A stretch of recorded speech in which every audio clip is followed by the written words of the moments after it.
أهلا بيكم في ترافل كودز بودكاست، أول بودكاست في عالمنا العربي بيتكلم عن السفر.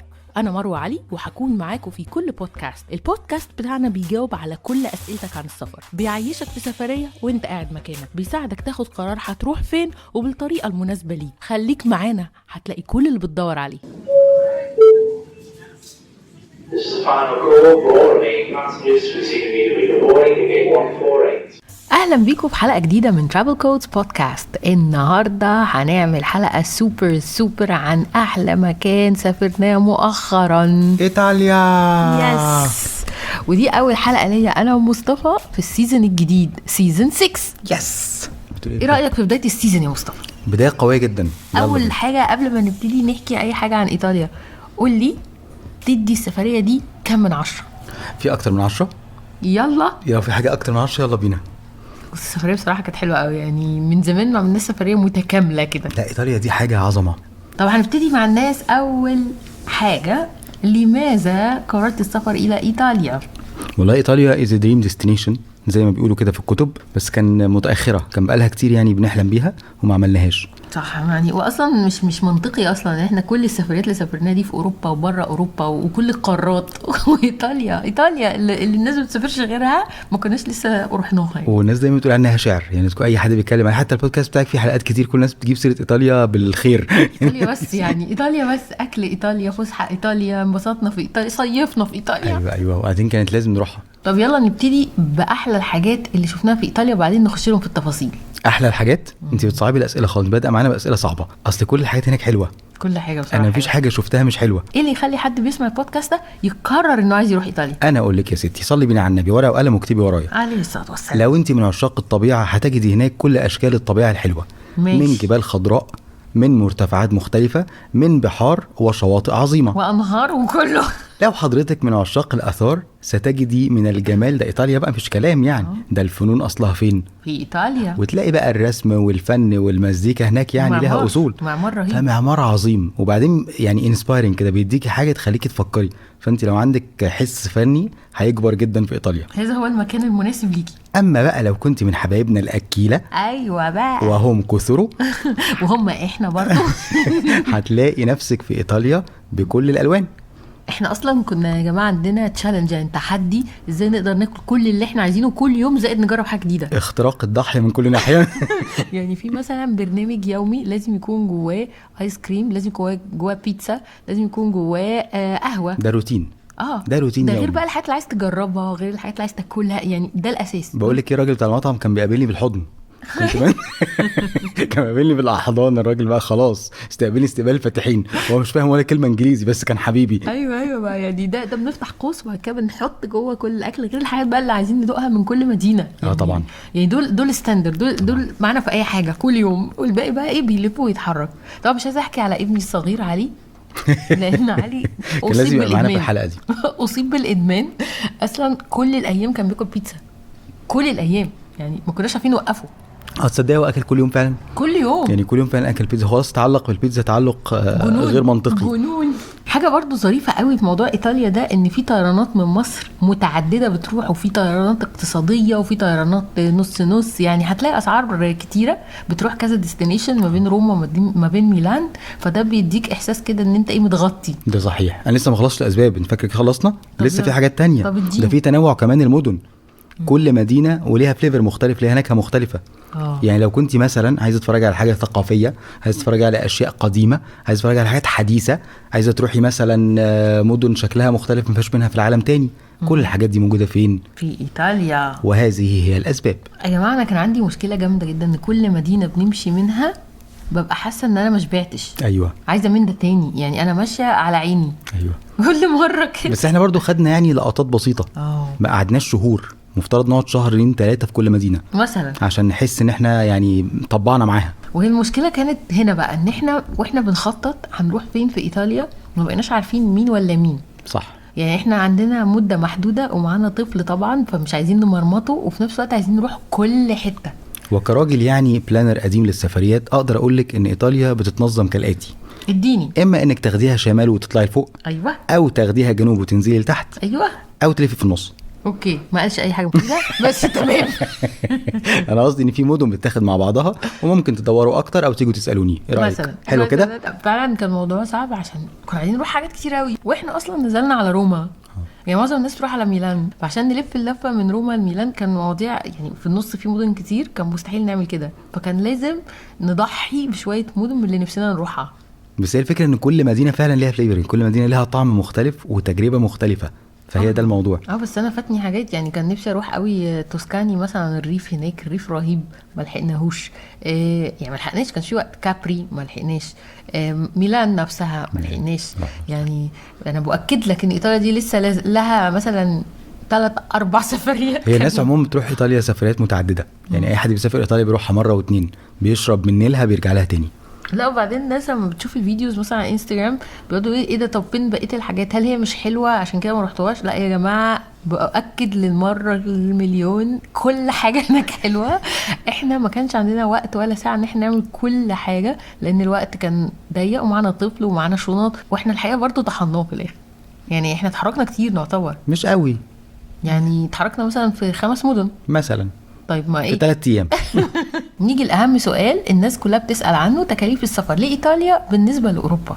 بالنسبه لاوروبا لا هي تعتبر من الحاجات الغاليه حتى الناس اللي في اوروبا عارفين ان هي الاكل والشرب والحياه فيها مش رخيصه. سافرت حتت كتير في اوروبا كنت حاسه ان انا كل حاجه باخدها بسعر غالي جدا يعني بنسبه اليورو يعني باليورو. أيوة مش طبعا. مش بالنسبه كمان لعملتي المصريه طبعا بالنسبه لعملتي المصريه ده يعني مش نتكلم ممكن بقى نعيط بقى نقعد نعيط. مش محتاجين نتكلم بقى خلاص في الموضوع ده مش هنجيب سيره القصه بس دي. احنا لو بنقارن بقيه اوروبا لا هي غاليه واكلها وشربها غالي جدا يعني مش رخيص. الحقيقه ان احنا we did not experience العيشه العاديه يعني احنا كنا كل الحاجات سياحيه بنروح الاماكن السياحيه بنقعد في الاماكن السياحيه بنشوف المعالم فبرضه الحتت دي غالبا بتبقى اغلى من العادي بس احنا في البودكاست اصلا بنستهدف السياحه فهي سياحيا هي تعتبر اغلى من مدن كتير في اوروبا بالظبط. يعني حتى مثلا امستردام اللي روح اي حته تانية في اوروبا سياحيه مش بنفس مثلا مش بنفس الاسعار لا خالص يعني بلجيكا باريس امستردام لا حتت كتير المانيا لا طبعا هي اغلى من كل دول. هو في كل دول في حاجات يعني فانسي وحاجات كذا بس قصدي العادي غالي يعني الحاجات البيز بتاعها غالي. لو طالع اسبوع هنا او هنا لا في ايطاليا هتصرف دبل مثلا. صحيح. فهي لا هي غاليه وبعدين لاحظت ان الفنادق والاير بي ام بي يعني الاكوموديشن بوجه عام كلها غاليه جدا. صحيح. يعني حاجات مش سهل انك تلاقي حاجه مثلا اقل من 120 يورو 130 يورو ده رقم كبير على بقيه اوروبا.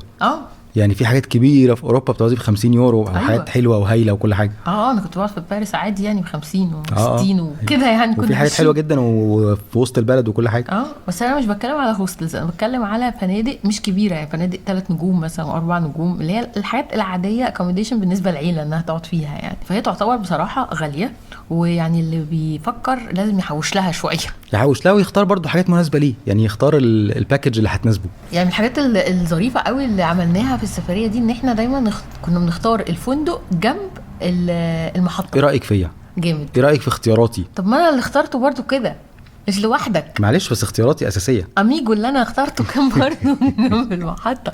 هي الفكره ان احنا كنا بنحاول نوفر الوقت ونوفر الشيل والمرمطه وكان كل مدينه بنروحها بنقعد جنب محطه القطر. صح. ومن احلى الحاجات في ايطاليا ان القطر احسن وسيله مواصلات بين المدن. القطر ده جميل قوي وبعدين سنترال كده في البلد يعني هي المحطه حواليها كل حاجه وحاجات كتير من الاتراكشنز حوالين المحطه فسهل الوصول ليها والقطر نفسه سلس وسهل جدا وواضح والفيوز بتاعته حلوه رهيبه يعني كل تجربه القطر كانت ظريفه ومسهله المواصلات وفي نفس الوقت لما بتقعد جنب القطر بقى ما بتضطرش بقى تركب عشان تطلع ولا مواصلات ولا القصص دي اسهل بكتير طبعا بس بتضطر تجرجر بقى شويه يعني طبعا مش هنتكلم عن الموضوع ده كان فيه شويه صعوبات وتحديات. معلش هو في حد يقول انا سافرت اوروبا من غير ما يجرجر في شنط؟ الواحد كان نسي عشان بقالنا كام سنه ما رحناش اوروبا الواحد كان نسي الجرجره نسيت المرمطه دي نسيت والله جرجره وبعدين جرجره واحنا بطولنا غير خالص بطفل صغير وبشنط. دي اول مره على فكره نسافر كاسره اوروبا يعني انا سافرت لوحدي ومصطفى سافر لوحده. صحيح. لكن دي اول مره تجربه كعيله. ايوه احنا اول مره نسافر يعني كعيله فعلا اوروبا ما حصلش. فاوروبا اصلا مختلفه عن بقيه السفريات بان انت بتعمل كل حاجتك بنفسك تشيل حاجتك ومحدش بيعبرك. واحد نسي القصص دي نسي يطلع سلالم بشنطه والحاجات دي نسيها في السفر خلاص. لا ما تبقاش رحت اوروبا غير لما طلعت السلم بشنطه سلم كده رفيع طويل 90 درجه اي حته لازم تلاقي ده، وتجري ولا قطر، وتجري ولا قطر، تبقاش عارف انت هتقف على انهي بلاتفورم لحد اخر لحظه. القطر فين؟ ده لازم، ده اوروبا جدا. لا وما تبقاش في اوروبا لو رجلك ما فقفتش من المشي، ياه، يعني ده موضوع اساسي. اوروبا تساوي جزمه جيده ومشي كتير كتير للابد. ايوه طبعا. وبعدين يعني مش معقول هتنزل وتتمشى وما تمطرش عليك مره. لازم لازم لازم طبعا. اختلافات الجو في اوروبا امر الاول، الحر كمان ده لما بتحرر بتبقى رهيبه، حر فظيع فظيع. احنا كانت احد التحديات برضو واحنا هناك ان سافرنا في فتره الربيع اللزوز ده، ايوه اللي في النص دي، اللي في النص. ففي مدن كانت ساقعه جدا بسواترز وبلوبرز ومقفزين وكده، وفي مدن والله كنا بنسيح. صح. بنسيح والناس بتعوم جنبنا في الميه. المهم ايه، ممكن تكون بنسيح الصبح وبعد الظهر عادي، جو عادي جدا. فتبقاش فاهم يعني اعمل ايه دلوقتي، يعني البس ولا لا ولا اعمل ايه. الواحد محتاج ياخد معاه طبقات من الدولاب، ياخد اجزاء مختلفه. بس ما نقدرش ننكر ان برضه بيبقى في فاسيلتيز كده لذيذه في اوروبا بتسهل عليك المرمطه. يعني مثلا ان انت ممكن تسيب شنطتك في محطه طبعا كده وانت ماشي، دي حياتهم عاملينها قاصدين. صراحه احنا لبسنا في القصه دي. ما هم عشان بيمرمطوا الناس فبيعملوا شويه حاجات تسهل عليهم المرمطه، يبقى الموضوع سهل. يعني قررنا نستنصح وننزل بيزا بدل ما نقعد فيها، وننزل في طريقنا في القطر واحنا رايحين مدينه تانية، ننزل فيها كام ساعه بس نروح نتصور عند برج بيزا ونتفرج عليه، وما نقضيش اليوم هناك بان المدينه صغيره وما فيهاش حاجات كتير. ما هي اصلا مش استنصاح، وكان كده كده ستوب، يعني هنقف في المحطه هنقف فيها حتى لو 10 دقايق كنا هنقف فيها. هي لازم عشان كنا نبدل يعني هو كنا مضطرين نبدل هناك. فقلت نبدل بفايده، صح، نبدل بكام ساعه. فانا قررت عشان انا شاطره في الاونلاين سيرشنج ندور على مكان نسيب فيه الشنط. فدورت على مكان، لقيت مكان عليه هاي ريتس بعد المحطه كده ب10 دقايق مشي، والناس كلها بتشكر فيه، بتحجز اللوكر اونلاين تروح تحط شنطك. لقيت فيه لوكر صغيره ولوكرز كبيره تشيل 4 شنط. قلت لا انا هاخد ليك كبيره، احنا معانا شنطه واحده كلنا. الزوجه المصريه الموفره المدبره في الاوقات الخطا. الحمد لله. رحنا بقى اصلا المكان ما بتقابلش فيه حد، فنزلنا من المحطه وجرجرنا الشنطه والاسترولر والطفل وبص وزحفنا عليه. وقيس بينا نفاجئ ان الدولاب الصغير ما خدش الشنطه. كانت حاجه وحشه قوي جدا، ما دخلتش. موقف وحش جدا، مع ان هي مقاسها ستاندر وهم كاتبين انه بياخد المقاسات الستاندر، بس ما دخلتش. ومفيش اصلا حد تساله بقى، خلاص منك للشاشه. وانتي ونصيبك واقفين بقى في بكاء بقى في ماذا نفعل الان. لا كانت واقفه وحشه قوي دي بقى اللي بيقول عليها انه جرجر ازلال الخيبه. وبعدين عندنا مثلا فرق بين القطرين 3 ساعات ومعانا شنطه كبيره ومعانا شنطه هاند باج ومعانا سترولر ومعانا علي، مجموعه من الحاجات اللي مضطرين نجرجرها. هنعمل ايه؟ المهم وقفنا كده وبقى ايه في وسط كل المجموعه دي، انا عايزه اروح التويليت معاك. لو بنتصبب عرق بقى بابا علي في اللحظه دي عايز يروح التويليت. ابويا عيني خده. والله رحت المحل كده، راجل هندي طيب لقيته حوالينا كده بعيد، دخلنا عنده، رحت مشورته على الحمام ودخلنا على طول. وبعدين علي بقى قرر انه يتفرج على الثلاجه بتاعته، عايز يشوف ايه الاكل اللي عندهم نستكشفه. نستكشفه وناكل منه. انا بقى في الاثناء دي كنت واقفه جوه المكان بقى بتاع اللوكرز ده اللي ما فيهوش اي حد اصلا غير شاشه، وقاعده ادور ماسكه الموبايل زي النرد كده، ادور على اي حته تانية تسيب فيها الشنطه.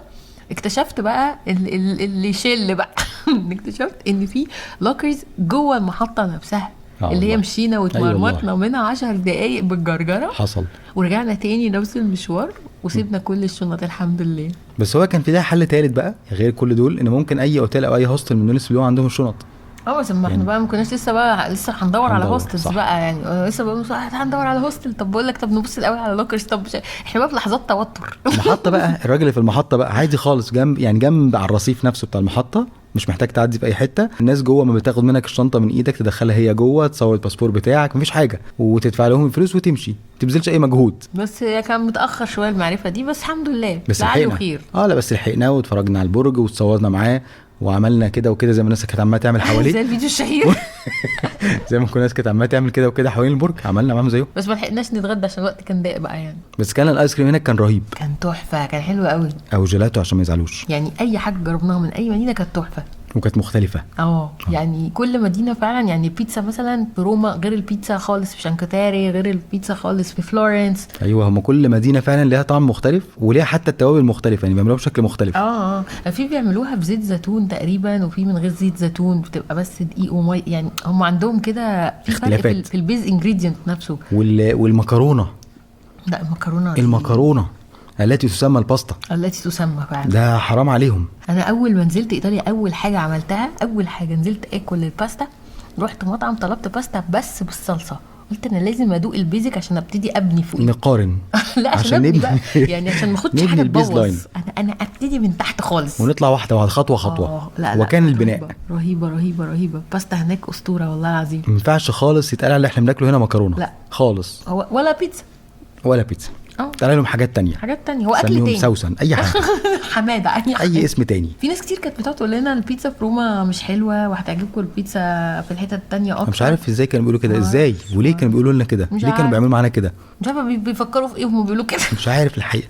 بس هو بقى عشان تلاقي حاجه وتعرفي بقى تختاري الحاجه بالظبط اللي هتاكليها وتنقي الصوص المناسب ليكي واللي ما يكونش فيه هام، ويعني في شويه يعني شويه كونسترينز كده عشان تظبطي الدنيا. يعني مواضيع الاكل بالذات يعني كان نفسنا من اول ما رحنا ندوق الترمسو، ففي كل بقى مكان نروح نتاكد الترمسو ده عليه الكولز ولا لا. فقعدنا كتير عبال ما لقينا واحد من غير الكولز. يعني انا اصلا ما كنتش اعرف ان في الايس كريم بيحطوا ساعات الكول. انت محتاج تسال يعني عن كل حاجه، بس هم فيري اورينتد، يعني هم عارفين يعني ايه حلال ويعني ايه ده ينفع المسلمين وده لا. عندهم عدد رهيب من المسلمين. فاكره مصريين لوحدهم، مصريين طبعا كتير قوي، في مسلمين كتير قوي. يعني الشارع كنا فيه ده اللي هو اللي عدينا منه فاكره. أيوة. ده كان كله محلات حلال وناس بقى بتشتري، وناس كلهم يعني كانوا رايحين يصلوا الجمعه في الشارع يعني. ايوه فهم فاهمين كويس. يعني في اوروبا عموما بتبقى الناس فاهمه قوي فكره الحلال، مش بتحتاج تقعد تشرح كتير فيها. صحيح. نرجع للقطر عشان ما ننساش حكايات القطر. ما خلصتش يا جماعه، بتهيالي خلصت وانت نسيتي. لا كان عندنا انسيدنت صغننه واحنا راكبين القطر بنجري كالعاده،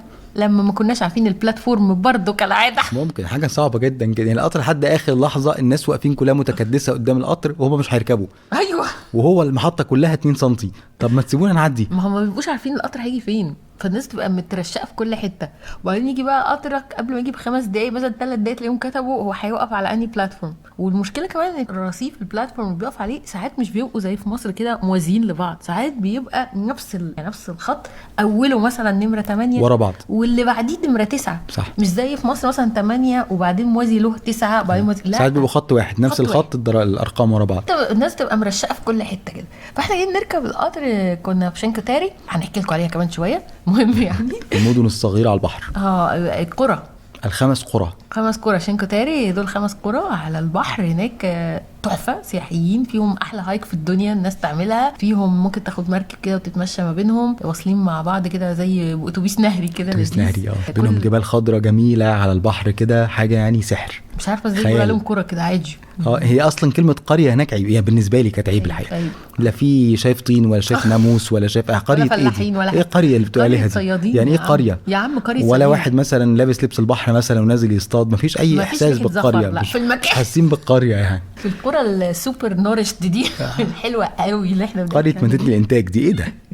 لا هم 5 و5 احلى من بعض، وكل واحده فيهم ليها شكل وجواها صناعات لا جو يعني. طبعا.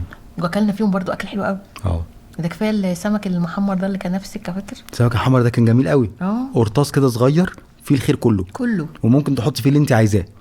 ايش جمبري صبيط استاكوزا وانت معديه كده، كل ده بقى محمرات صغيره نقنقه يعني اللي هو زي الفشار كده وانت ماشي. بس جميل قوي قوي. عايزين نبقى نعمل منه هنا في مصر، نعمل مشروع ده. مشروع نعمل عربيه صغيره، نبتدي هنا كده بحاجه صغننه كده مقليات ونكبر. المهم بقى واحنا بنركب القطر من المكان ده بعد ما خلصنا الرحله الساحره 3 ايام اللي قعدناهم هناك، راكبين عشان نرجع بقى روما، بنجري كالعاده والرصيف زحمه وكل الحاجات، ومصطفى شايل الشنط وانا بجر الاسترولر الواد الصغير، وفجاه لقيت مصطفى بيبص تحت في القطر الجزمه بتاعته وقعت.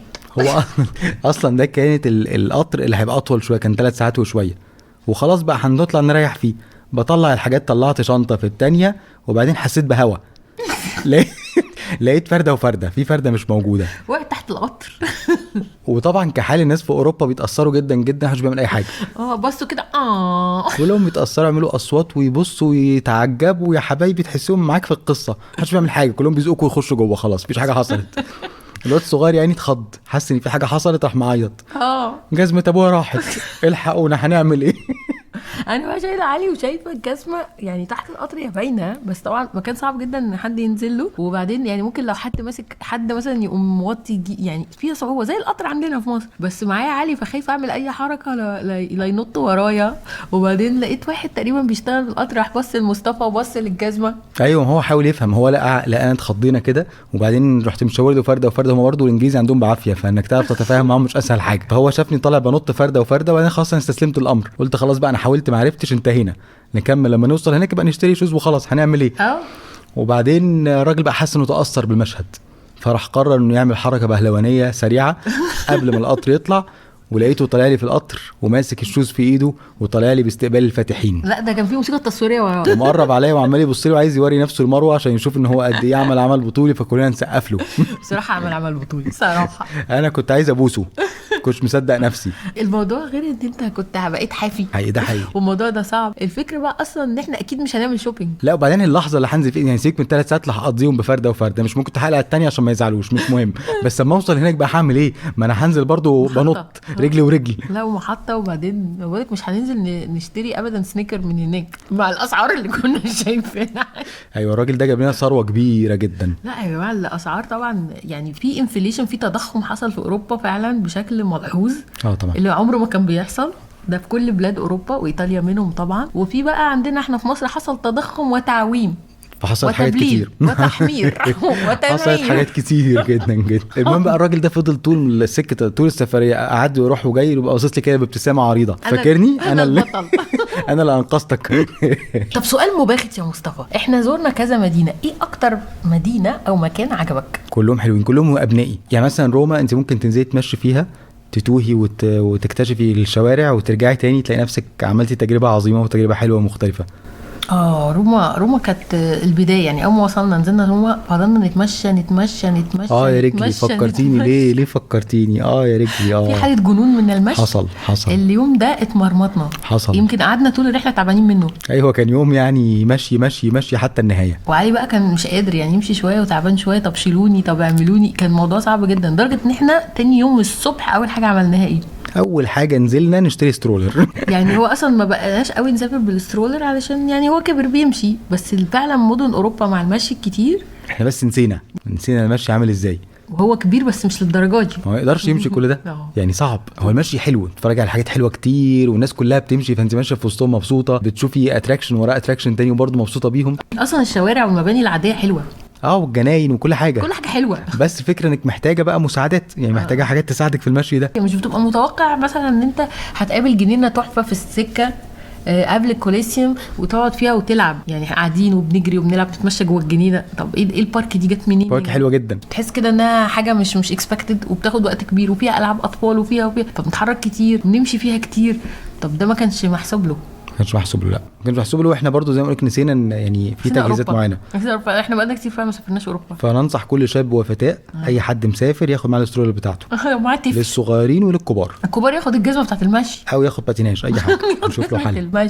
ودي حاجه من الحاجات في هناك يعني وسائل برضو لذيذه قوي انك تتفرج بيها على البلد زي السكوترز. في سكوترز كتير اللي هي الكهرباء دي بالهبل، وليها ابلكيشنز كتير من اول اوبر. السكوترز اللي هي على الواقف دي، على الواقف كتير جدا. وفي اللي هي العجل الالكتريك اللي هو بتبدل دبدلتين يمشي هو لوحده ده. ايوه ده كتير جدا، بس احنا ما عرفناش بصراحه نخوض التجربه دي عشان. وفي السكوتر بتاعت الجرايد اللي هو جنبك بوكس صغير كده، راجل بيسوق قاعد جنبه زي بتاعت الجرايد، تتأجر كمان، بتتأجر بالسواق، يعني هو بيسوق يقعدك في البوكس الصغير ده. وفي كمان خدمه ان انت ممكن تأجر على فكره سترولر هناك، ودي شفناها موجوده كتير برضه اونلاين. بس لما حسبنا الايام لقينا ان احنا نشتري سترولر ارخص لنا من ان احنا نأجر يعني. كانت بنفس الاقل كمان. فهي الفكره ان في وسائل تساعدك يعني، بس اللي يعرف بقى يعرف يستخدمها، اللي يعرف يبقى مجهز نفسه عشان ما يروحش يلبس. صح. ففي كام حاجه كده صغيره. طب احكي لي عن فلورنس. لو المشي في روما حلوه، امال المشي في فلورنس كان ايه؟ هي فلورنس سمعتها دايما انها مدينه الاغنياء.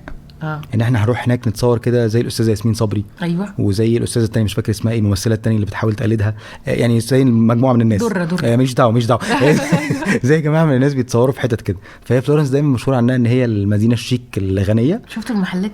بس هي طلعت شيك وغنيه. محلات هناك شكلها رهيب يا جماعه. المحلات كلها طبعا الهاي اند، يعني هو الطبيعي ان محلات الهاي اند تبقى شيك وحلوه، بس ان هي تبقى في مدينه شكلها يعني دريم، هي دريم لاند فعلا. يعني انت تبقى حاسس ان انت بتتمشى بتعمل شوبينج في حته يعني جميله، جمال غريب فعلا، حلوه قوي. والناس بقى اللي جوه، الناس اللي بتبيع بقى، اللي بيطلعوا يقفوا قدام المحل كده بسم الله ما شاء الله شكلهم تحس كده يعني ما ينفعش اشتري منه حاجه. مش هينفع اتفاهم معاه. لا والناس اللي ماشيه يعني الناس كلها شيك، يعني اللي بره واللي جوه وكله. احنا رايحين نتفسح يعني، رايحين بجلالبنا عادي مفيش حاجه يعني. الناس متقمعه على الاخر، بس الناس متقمعه وشكلهم جميل يعني، شكلهم حلو كده وهم لابسين حلو خالص شكلهم جميل ولاقيين على المكان شيك قوي، فكانت فعلا حلوه. واحنا كنا ايه اوت اوف ذا بوكس، مش مهم، احنا رايحين نتفسح محدش عرفنا، كنا بنصورهم. انا بنتصور معاهم. بس مين هيروح يتشيك وهو يعني على سفر كده مثلا، يعني نتشيك في بلدنا. وبعدين بقى هناك فلورنس كمان الاكل فيه حلو جدا. يعني الاكل كان فعلا كان رهيب. لا فيها كمان كذا حاجه تتزار، يعني الاماكن السياحيه حلوه وفيها مطاعم حلوه. يعني كرواسون ده كان قدام الحته اللي فيها البارك المشهوره دي. حاجات حلوه جدا. والست قعدت اشرح لها ساعه عليه، اخد عشان احاسب عليه. عايزه اشرح لها حته الكيك، قالت لي تورته. قلت لها طب يا حبيبتي ما تورته عندنا برضو سهله يعني، كنت تقولي من الاول. والاسماك هناك كمان حلوه جدا. الاسماك بقى بتعتمد على نفسها. طبق الاسماك في اي حته هناك معتمد على نفسه. معتمد على نفسه ازاي؟ هو بيتحط جوه طبق المكرونه وكل قطعه سمك بتسيب الطعم بتاعها. ايوه، وهي وشطارتها. يعني المكرونه هناك السمك بالمكرونه مش المكرونه بالسمك. ايوه بالظبط كده. يعني السمك هو سيد الموقف، وهو سيد الموقف في الطبق. يعني احنا عندنا هنا بنحط توابل وبهارات، احنا بقى في اسكندريه بندلع. أيوة. بنحط حاجات تطفي السمك. أيوة. ما تطلعش منه زفاره، احنا بنلغي الزفاره، ده مش اوبشن هناك. لا سمك سمك سمك, سمك. الزفاره موجوده في الطبق معانا عادي جدا. جميل. طعمه حلو بصراحه، طعمه جميل وكمان في تنوع عندهم انواع كتير كده. بس في روما كان انتنس لدرجه انك كانك بتاكلي سمك كانه متخلق يعني من كتر ما هو انتنس. فتحسي بشويه زفاره بقى، شو تحسي خلاص بقى مش كده بقى يعني، خلاص تحسي زياده. بس في فلورنس مثلا لما اكلت المكرونه بالسمك كانت حلوه قوي في فلورنس، كانت رهيبه. هو كل حاجه في فلورنس كانت حلوه صراحه. الاكل كله هناك عندهم حلو. كنا عايزين نقعد فيها دي شويه زياده. ما هو بقى الحمد لله ان هي ما قعدناش كتير، ما لحقناش. قال لك غاليه جدا. قال لك غاليه هي بس احنا كنا رحنا غاليه. حتى القريه مش الكتاري دي قريه يا جماعه، قريه صيادين دي كانت اغلى من اي حته. والله قال لك في الاخر قريه. بس هو دي مش قريه خالص، ما فيش طينه. ما ينفعش اسمها قريه ايه، مفيش ناموس حتى، مفيش اي حاجه. ايه القريه دي؟ وقعدنا فيه اوتيل حلو قوي بصراحه، يعني انا عملت له فيديو مخصوص من كتر ما هو حلو. لا وفي حته الجميل بقى ان في كل حته في ساحه للاطفال يلعبوا فيها. يعني ساحه كبيره للاطفال يلعبوا فيها كل الالعاب بقى. ايوه بس ده برضه حال اوروبا، احنا نسينا حال اوروبا بالظبط. حال يعني اوروبا في كل حته، اي بارك كبيره فيها كده، اي مجموعه بيوت حواليهم حته يعني كل مكان في مكان الاطفال يلعبوا فيه. حتى الاماكن السياحيه مهتمين جدا بكده، فده كان ظريف برضه، كان يعني بيخلي علي على طول اكسايتد. اكسايتد. هو في حاجات كتير بصراحه، يعني اوروبا از فاميلي بليس. صحيح، يعني دايما بياخدوا بالهم ان في اطفال، الاكل بينفع اطفال، في حاجات الالعاب الاطفال، فده لطيف جدا. وفي دايما يعني دايما في حاجه اولويه للمرور الاسر. لو في حاجه فيها طوابير الاسر لها طابور خاص بيها في جوازات في كل حاجه. من اول المطار فعلا ده كان في اهتمام كده بالاسره. دايما في اهتمام بالاسره فعلا.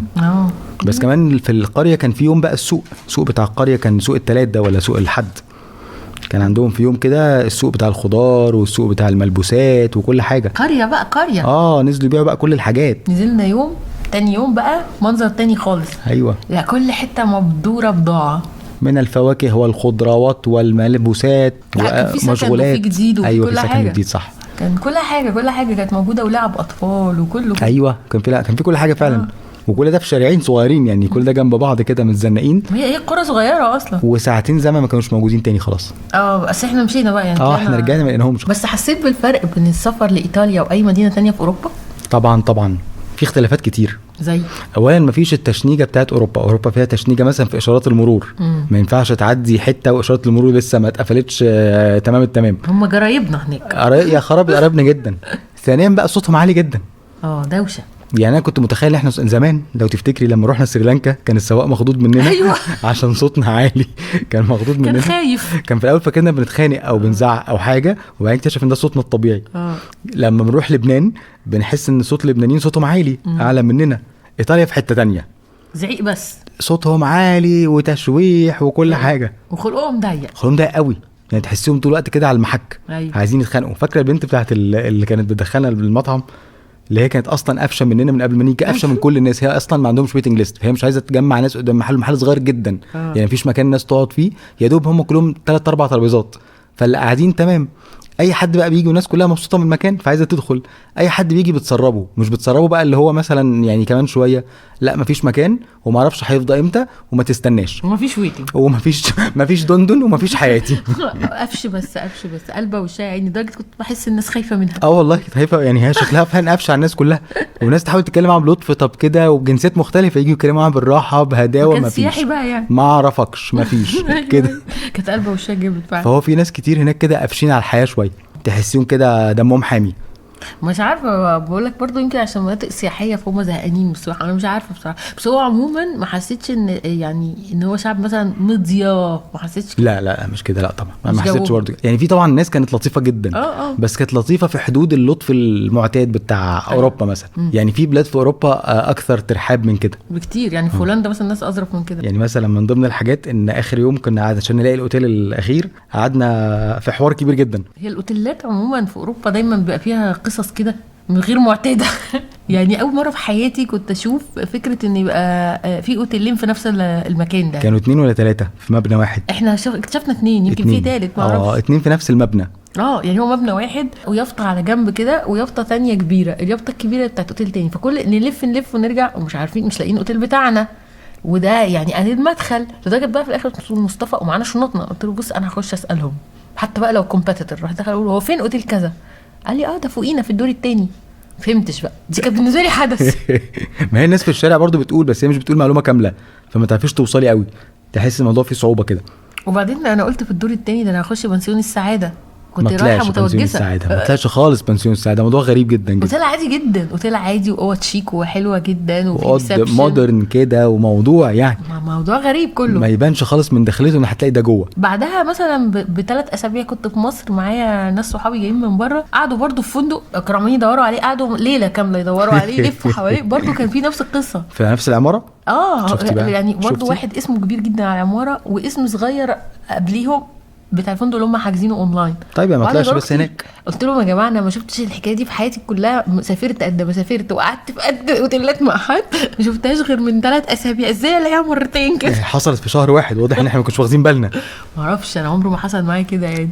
فالواحد يعني مهما سافر عمره ما بيبقى يعني مسيطر وملم بكل حاجه يعني. وده بقى يعلمنا الناس الطيبه الحلوه اللي بتكومنت بكومنتات كده مش مفهومه، على انها عندها كل بواطن الامور ومعلومات الحياه كامله.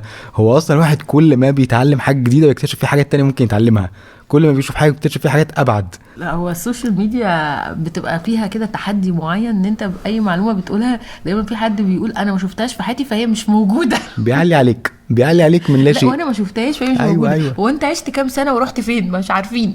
والبلاد اللي هي المباني فيها صغيره بتكتشف المدخل صغير جدا وفي جوه حياه كبيره جدا. يعني الاوتيل دخلته صغيره بس في جوه حياه.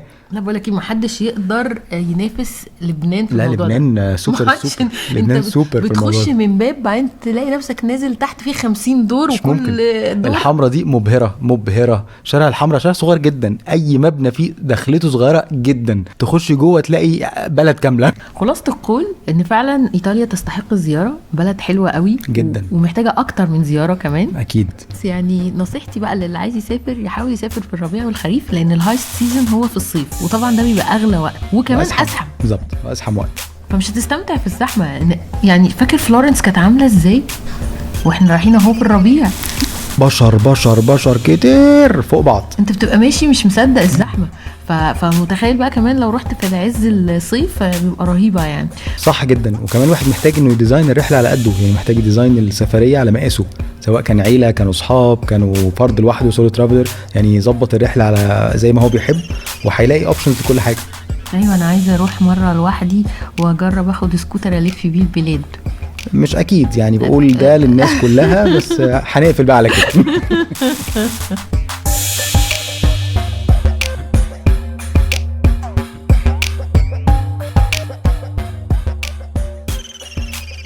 لو وصلت للحته دي من البودكاست يبقى الموضوع عجبك.